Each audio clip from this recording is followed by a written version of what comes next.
Buenos días, Carmen. Buenos días. Bueno, vamos a empezar con la entrevista. Vale. ¿Cuáles fueron tus inicios?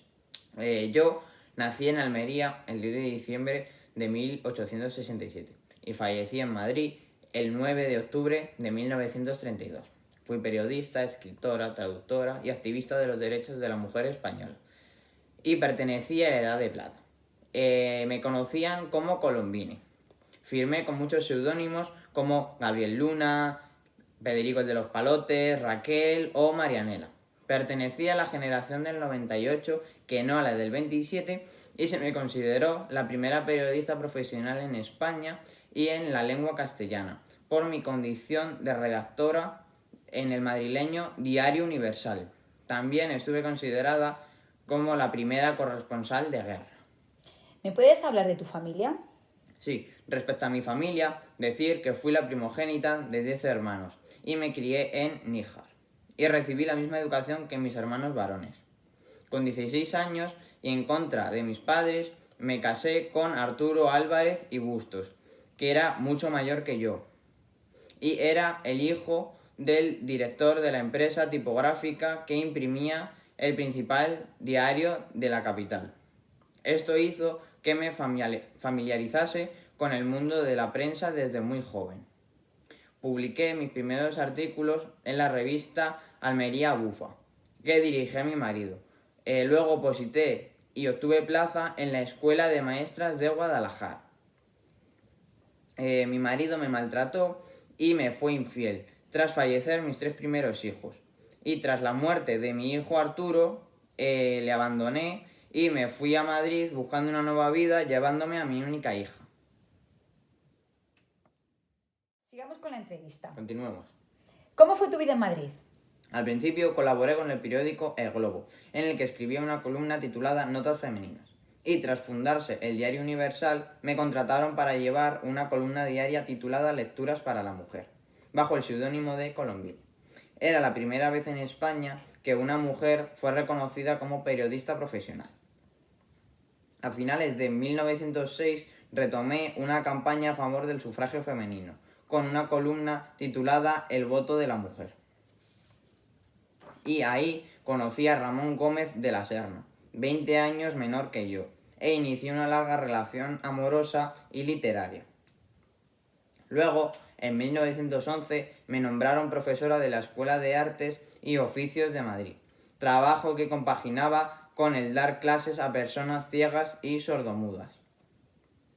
No me llegué a casar con Ramón Gómez de la Serna, pero compartimos mi vida y mi pasión por la literatura durante unos 20 años, residiendo en distintos países, pero siempre regresando a Madrid.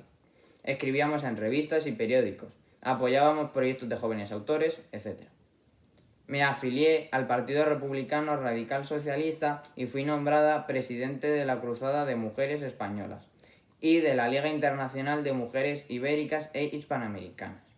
Fui también elegida vicepresidenta primero de la Izquierda Republicana Anticlerical y en noviembre de 1931 ingresé en la masonería, donde fue la logia mayor. ¿Cómo ocurrió tu fallecimiento? Finalmente, el 8 de octubre de 1932, mientras participaba en una mesa redonda sobre la educación sexual, me empecé a encontrar mal y me tuvieron que trasladar a mi casa. Y allí fallecí a mis 64 años de edad, a las 2 de la madrugada del día 9. Tras la guerra civil y la victoria del régimen franquista, mi nombre fue incluido en la lista de autores prohibidos y mis libros desaparecieron de las bibliotecas y las librerías.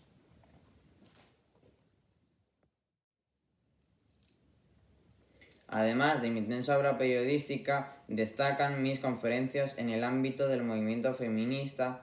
Entre mis novelas más populares pueden citarse Puñal de claveles, que fue escrita al final de mi vida, y basada en el suceso conocido como El crimen de Níjar, que tuvo lugar el 22 de julio de 1928 en el Cortijo del Fraile, en los campos de Níjar, y que fue una de las inspiraciones con que contó Federico García Lorca para sus bodas de sangre.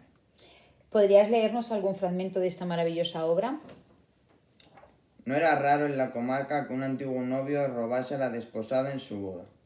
En el momento supremo de ir a la perlerla y de una boda preparada con alegría terminase con sangre.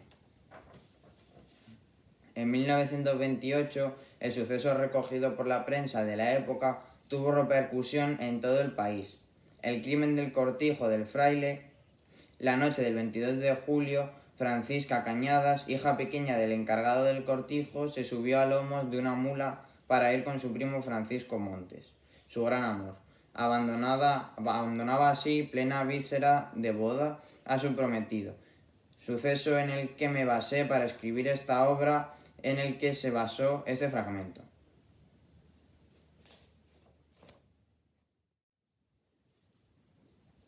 Para terminar, voy a leer este último fragmento. Era una sensación fuerte y poderosa, la poseían los claveles, con el aroma que le penetraba como un puñal. Entonces pensaba en un hombre. Pura percibe rápidamente la cárcel en la que había aceptado entrar porque era el único destino que tenía su camino.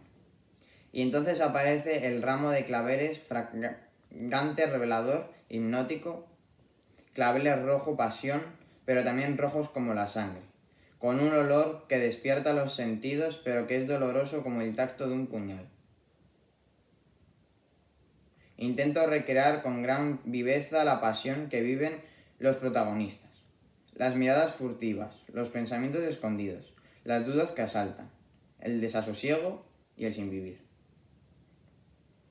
Se trata de un relato corto de gran intensidad, que es un fresco maravilloso de una época y de unas circunstancias, y un alegato a la libertad de elección, o al menos al derecho de la mujer a escoger su propio destino sin que por ello tenga que pagar por su vida. Muchas gracias por todo.